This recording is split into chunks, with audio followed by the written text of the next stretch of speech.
Okay then, Dad here. Time for another chapter of our Christmas story, the Christmasaurus. Now, because this is a really small chapter, we're going to do a double chapter in this book, okay? So, I've got Pikachu with me. Yeah, that's him, excited to see you, and he's looking forward to see what happens in the story. So if you remember, in the last chapter, Santa came back, and then he told William that in the North Pole, it's a place where all your dreams can come true. Whatever you want can come true. And at the very end of the chapter, William wanted to see if he could stand and walk. And he got out of his wheelchair, and that's where it ended. So, what do you think? Do you think he's going to fall? Or do you think he'll walk? I think he'll fall. Okay, let's find out.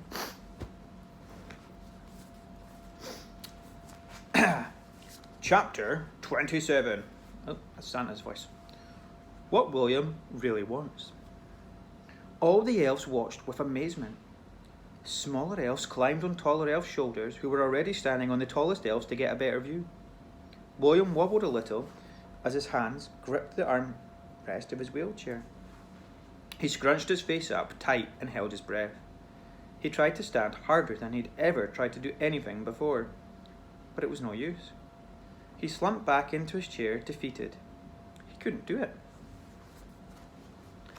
See, William said, looking up into Santa's warm face, you said that my dreams can come true here. But if that's true, then why can't I walk? The North Pole had never been so quiet. No one's dreams had ever not come true here before. Santa's eyes stared deep into William's.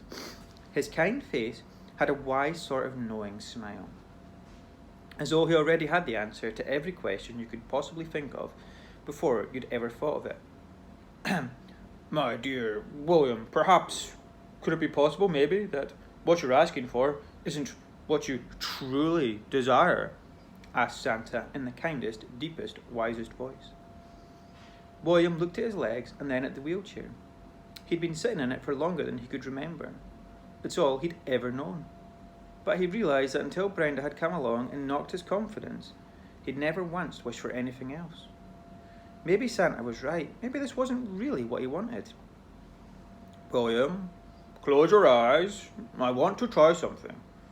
Let's see if we can unravel this riddle of yours, said Santa, kneeling down beside William and placing his huge warm hand on William's shoulder. He began to whisper. Breathe deep, William. Let the North Pole air inside your mind. It will help us to find what your heart is searching for. William breathed in the cool air. It was fresh and sweet, and the smell of something familiar. Toasted crumpets. It made William think of his dad. Good, William, good. Now, I want you to stop searching. Stop trying to find what you want, and imagine already that you have it. Don't just imagine it. See it. Hear it. Feel it. Believe it. Suddenly, glorious music filled the air. Santa's gramophone had burst into life on its own, playing a song no one had ever heard before. It was beautiful. William opened his eyes and was shocked to see hundreds of elves, the Christmasaurus and Santa all staring up at something above William's head. He swirled his chair round in the snow, and what he saw completely took his breath away. It was his dad in the sky. The greens and blues, purples, yellows of the northern lights had wonderfully weaved into the shape of Mr. Trundle in the starry sky over the North Pole. William tried to take it all in. He realised he'd never seen his dad look so happy. Then all of a sudden, the lights and colours started swaying and swirling around to the sound pouring from the gramophone. And William realised his father wasn't alone in the sky. Mr. Trundle was dancing with a woman. He lovingly spun her over the stars and they waltzed across the sky. Tears filled William's eyes as the northern lights faded and the song slowed and softened. Family. Don't know why it sounds like Yoda. Oh. Family, Santa whispered, as William's vision in the sky came to an end. Your father's happiness. This is your true desire. All was quiet. William was deep in thought. It was right there in the North Pole that he realised that he'd found what he truly wanted, and that walking wouldn't get him there. He stared down at his chair, but not in sadness this time. He was happy to be himself once again. "Thank you, Santa," William said with a smile. "So can I wish for a new girlfriend for my dad?" "Oh, William, I'm very sorry, but I'm afraid I can't," said Santa. "But Santa, think about it. There's a new girlfriend for Dad and a new mum for me. We're basically sharing a present. 2 birds, but 1 stone," said William with a cheeky sort of smile, still hoping it might be possible. Santa chuckled, ho ho ho, to himself as he thoughtfully stroked his beard.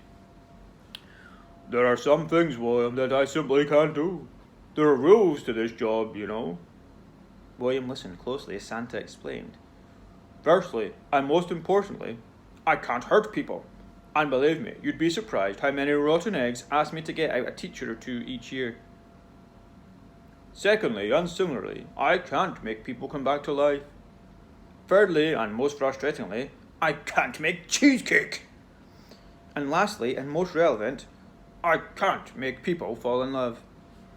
William looked at the sky where he'd just seen his true desire and sighed. Noticing William's disappointment, Santa added, "However, if there's one time of year that dramatically improves someone's chance of falling in love, then it's most certainly Christmas time. After all, it's the best time of year to fall in love." That's the end of that chapter. As I said, very short. I think I'll make this a double video if that's okay. But let me just see. 1, 2, 3, 4, 5, 6, 7, 8, 9, 10, 11, 12, 13, 14, 15, 16, 17. Oh, this one's going to be too long. No, we'll leave this video as it is. I'll do it as a separate video. That was good though. Yeah. Okay. Time to go to bed. Night night. Love you.